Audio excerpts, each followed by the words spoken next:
In 2008, a mother disappeared. A year later, her little girl vanished too. And for 16 years, the people who knew them best kept talking, but they almost never told the same story. This is the story of the Palu Family Case from Turkey. It is not just about two missing people. It is about how fear can grow inside a home, how silence can last for years, and how, in the end, a television studio helped open a murder file. The case centers on two names: Meryem Tuncel, who disappeared in 2008, and her young daughter Melike, who disappeared in 2009. When they first went missing, the question sounded simple: where are they? As the years passed, that question changed into something darker. What was done to them, and why was it hidden for so long? In this story, there are 3 layers of truth you will hear. 1. Facts established in court: who was convicted and for what. 2. Allegations and claims: things said in TV broadcasts, police statements, and media, which are not all proven in detail. 3. Contradictions: moments when people from the same family tell completely different versions of the same event. Keep that in mind as you listen. Imagine a normal-looking house in the Körfez district of Kocaeli, in northwestern Turkey. From the outside, nothing special. Inside, according to later claims, there was a secret everyone knew, but almost no one dared to say aloud. A secret that, if spoken, could destroy the family. Meryem Tuncel's life is not well documented in public sources. We know she was a young mother. We know she lived near her family. And we know that in 2008, she suddenly disappeared. When she first went missing, her relatives gave different explanations. Some said she left the house. Some said she ran away. Others suggested she moved to another city. The story did not stay stable. It kept changing. Police searched. The family appeared to search too. Time passed. No body, no clear trace. Neighbors gossiped, as they always do. But officially, the case went nowhere. Life in the house did not completely stop. Routines continued, at least on the surface. At that point, it was just a missing woman case. Until 2009. In 2009, Meryem's young daughter Melike also disappeared. A child does not simply run away and erase every trace of herself. A child can be lost, taken, or killed, but a child almost never vanishes by choice. With Melike gone, the story changed. Now there were 2 questions. Where is Meryem? Where is Melike? And more importantly, how can a mother and her daughter both disappear from the same family, 1 year apart? If Meryem really ran away, why didn't she take her child? If something happened to her, why did Melike vanish a year later? The official file, for a time, remained a missing persons file. But those questions were quietly hanging over the family. From 2009 onward, the case seemed to freeze. 2 people were gone. The house was still there. On the outside, the family continued their lives. On the inside, according to later testimony, something very different was happening. In 2011, Meryem's mother, Hava Palu, gave a statement to the police. In that statement, widely reported later, she claimed that Meryem had been punished inside the house, tied up, starved, abused, and eventually died. Those were her words, her allegations. If that is true, another question appears. Why did that statement not immediately break the case open in 2011? Why did more years pass? Why did no one publicly demand, where is the body? Where is Melike? This is where the idea of a chain of silence appears. In some homes, one person speaks. Others look away. Someone controls everyone else through fear. In the Palu case, the picture that slowly emerged was of a hierarchy inside the household, and one man at the center of that power. His name, Tuncel. Between 2011 and 2018, the story stayed trapped inside that house. Different relatives told different versions of what happened. Some neighbors and extended family members also spoke, but nothing was fully resolved. Two disappearances could no longer be explained with, "she left," or "they moved away." It didn't add up. Public sources describe three main motive frameworks that would later be discussed. First, a pattern of violent control. It is alleged that Tuncel built a regime inside the house based on fear, controlling decisions, behavior, and even movement. Second, the fear of secrets being exposed. Some claims suggest that there were serious abuses inside the home and that Meryem and later Melike were seen as potential threats to that secret. Third, control over money and power. Commentators have mentioned conflicts over property and finances, with control allegedly concentrated in Tuncel's hands. Not all of these details are written out as a single, official motive paragraph in court documents available to the public, but they are the main lines along which the case has been discussed. From the outside, all anyone could see was an ordinary Turkish family. From the inside, if these claims are true, the home was ruled by fear, obedience, and silence. That silence would finally crack in December 2018. In December 2018, members of the Palu family appeared on a popular daytime TV show in Turkey, hosted by Müge Anlı.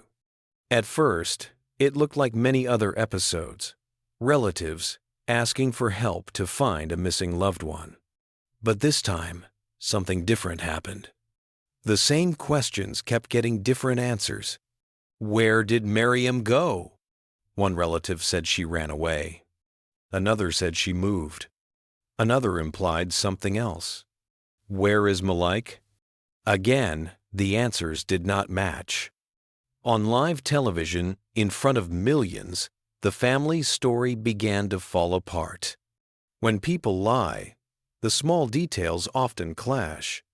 The host pressed them on those details. Dates, places, who was in which room. And as she did, the missing persons narrative began to turn into something much darker. Allegations of brutality inside the home. Talk of being tied up, punished, kept from leaving. Fears of murder. Pieces of earlier statements resurfacing. Again and again, one name came up. Tuncel. Now let's build the suspicion ladder. At the top is Tuncel. Who is he? He is the husband of one of Meryem's sisters, in other words, Meryem's brother-in-law. According to various testimonies and reports, he was said to have exercised strong control over the household, used fear and punishment, been closely connected to the disappearances of both Meryem and Melike. During the TV broadcasts and later proceedings, some of his statements were reported as inconsistent or changing over time. All of this pulled him to the center of the case. But he was not the only one on trial. The second level of the suspicion ladder is other family members. This is one of the hardest parts of the story. In the end, the case did not say, one man did something and everyone else knew nothing. The courts found that several relatives had helped or at least stayed silent. When the investigation was reopened, not only Tuncel, but multiple members of the Palu family were detained and later tried. Among those convicted for helping or covering up the crime were Meryem's mother, Hava Palu, Tuncer's wife, Emine Ustael, Meryem's own sister. Other adult family members, Isa and Aishi Palu. They were convicted on charges related to assisting in the crime or helping to conceal it. Another relative, Fadi Palu, was also involved in the investigation but was a minor at the time of the events, so his case followed a different legal path. Think about what this means. Two people disappear from a single family. For years, the rest of the family lives in the same house. Some of them, according to the court, saw or knew what happened and chose not to speak or helped to keep it hidden. The most frightening question in this case is not only who killed them, it is also who saw, who stayed silent, and who helped. The TV broadcasts created enormous public pressure. Authorities reopened the investigation. Statements were taken again. Searches were extended not just in Kocaeli but also in the neighboring province of Sakarya. In some places, remains believed to be human were reportedly found, and forensic work began, though not every detail has been publicly confirmed. The missing persons files were now homicide investigations. From there, the case moved into the courtroom. On 13 February 2020, a criminal court in Kocaeli delivered its first major decision in the Meryem Tuncel case. Tuncer Ustael was sentenced to a heavy prison term for his role in her death. Several other family members received sentences for helping or participating. Later, parts of the case were reviewed by higher courts and sent back for retrial on certain points. Legal processes in such long hidden crimes are often complex and slow. On 3 October 2023, after renewed proceedings, the court once again held Tuncer Ustael responsible for the killing of Meryem Tuncel and sentenced him to aggravated life imprisonment. The sentences of some family members for aiding in the crime or in its cover-up were also upheld or adjusted. In a separate case connected to the disappearance and death of Melike, heard in Sakarya, Tuncer Ustael was also sentenced to life in prison for killing a child. In simple terms, according to the final court decisions, Tuncer Ustael is the main perpetrator held responsible for the deaths of both Meryem and Melike. Several other family members were convicted of assisting or concealing the crimes. So, legally, the answer to who did it is clear. The harder question is still, why? Tuncer has not publicly given a full, detailed confession that explains every motive. In some hearings, he denied responsibility or tried to shift blame. There is no single, neat, one-sentence motive from his own mouth that closes the story for the public. Instead, we are left with the three motive frameworks we mentioned. A pattern of violent control over the family, a desire to keep dark secrets from ever being exposed, and a struggle over power and resources inside the home. The courts decided that regardless of the exact inner motive, the evidence showed that Meryem and Melike were killed and that Tuncer was primarily responsible, with others helping or remaining silent. Why does this case still live so strongly in people's minds? Because it is not just about one man committing murder. It is about an entire environment that allowed it to happen and then stay hidden for so long. It forces us to ask, how can two people disappear from the same family and life go on as if nothing happened? How many people suspected the truth? How many chose silence over speaking up?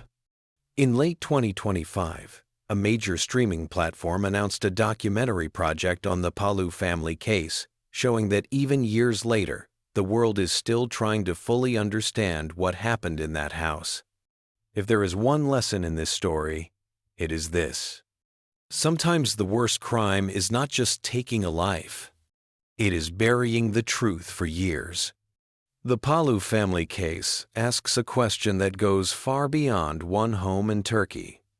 If we see quiet suffering or hidden violence behind closed doors, Will we turn away, or will we speak? Because the answer to that question, one day, might save someone else's life.